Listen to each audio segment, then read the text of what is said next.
Hello and welcome. In this video we are going to introduce ordinary differential equations and talk a little bit about why we would use them and how we model real-world phenomenon with them. So an ordinary differential equation, or an ODE, is an equation that contains at least one derivative in it and that has exactly one independent variable.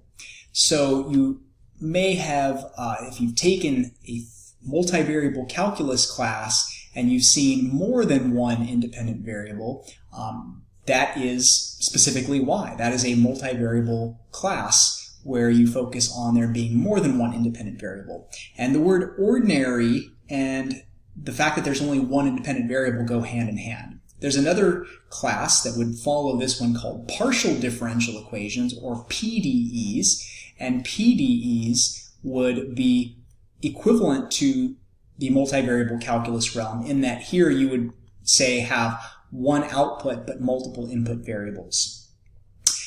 So in terms of how this works as a function, so an ordinary differential equation is an equation and it's typically a function, but the way this works is that you input, in this case, well, you might be saying you're showing two variables here, but we have one independent variable, which is typically referred to as t or time in a lot of instances, and then your dependent variable is y. So in this odd, strange world that we're entering, the inputs into dy dt, this function, the rate of change, could potentially depend on up to two variables, the independent variable and or the dependent variable. So you plug these values into your equation and what do you get? You get an output of dy dt, which is a rate of change. Another way you've probably seen this written before is as y prime, and that's equally acceptable. The dy dt notation is nice because it emphasizes that this is the change in y per a very, very, very, very small change in t. So the fact that we're outputting a rate of change is a little bit different. Now in a Calculus 2 class, in an integral calculus class, you've encountered solving these already. You would integrate to try to obtain the original function y. And that's the purpose of differential equations, is the goal of modeling a scenario with an equation that outputs the rate of change dy dt is to ultimately get information that allows us to determine y for any given t. We do this because modeling rates is often significantly easier than trying to model amounts. So it's often easier to model how fast something is changing and then use calculus to determine what distance that, or if you're talking about speed, it's easier to model speed and then to solve that speed equation for distance versus time, and calculus allows us those tools. So here are a few examples of differential equations. So in this case, you see that the second derivative of y with respect to t is negative 32. That's a differential equation because it involves one or more derivatives.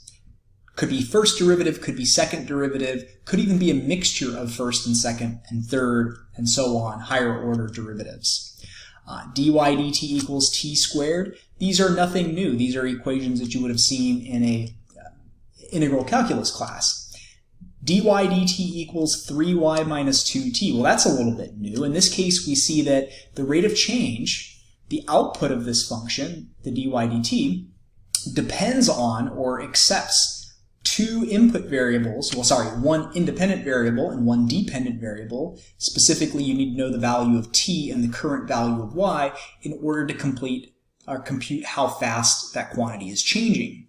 So that's a perfect example of what we have going on here. Here we give the function a value of t and y, say 1 and 1, and in that case we'd have 3 times 1 minus 2 times 1 is 1, and that means that y is changing at a speed of 1 unit per unit time. Here is just a mixture of, you have a second derivative plus a function of a first derivative plus a function of y equals a function of t. This is called a second order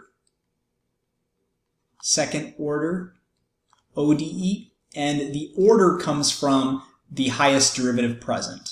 So this would be a first order This would be a first order,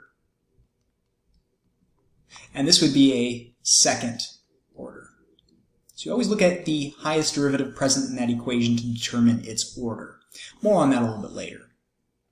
So the types of differential equations that we might encounter is the one that you've already learned how to solve with different integration techniques, which is what I like to call the solution method, the Calc 2 integration method, the stuff you learned in Calculus 2. Those equations were of the form, you had like y prime and then you had some function of t. Probably instead of using t, you may have used x, so dy dx is a function of x. And that was no problem. You could just integrate the equation using certain techniques and determine y versus t.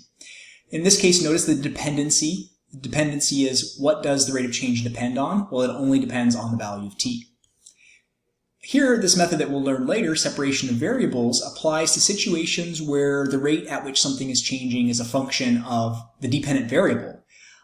So the rate depends only on the value of y. This is called an autonomous ODE, like if you think about automatic, something that is capable of running itself, autonomous cars that drive themselves. So in this case, you see that the rate of the dependent variable depends on the value of the dependent variable.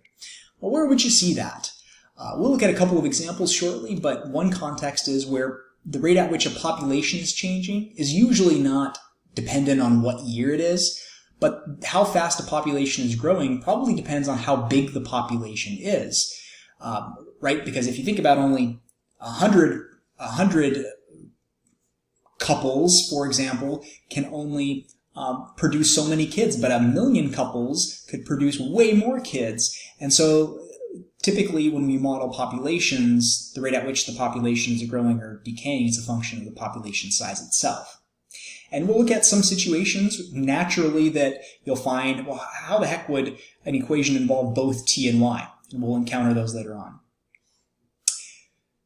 So when we solve differential equations, our thought process often follows these steps. Clearly define your variables, right? So we want to know, okay, what's time? Is time measured in hours? If it is, hours since when? Y, what does y measure? Are we looking at population size? Is it population size of elk in millions of elk? We have to be very clear in defining those, because defining those will tell us the units of dy dt. We write the model assumption. What do we want to assume about our population? Does it tend to grow fast in July but slow in August? Or is the reproduction rate constant? You make some assumptions. Then you use those assumptions to write your differential equation. Then you typically solve it if you can, and you obtain an equation for y versus t. You analyze it, answer questions about it, and if you feel like those assumptions simply weren't good enough, or you want to refine the model, you refine it and repeat steps 3 through 5.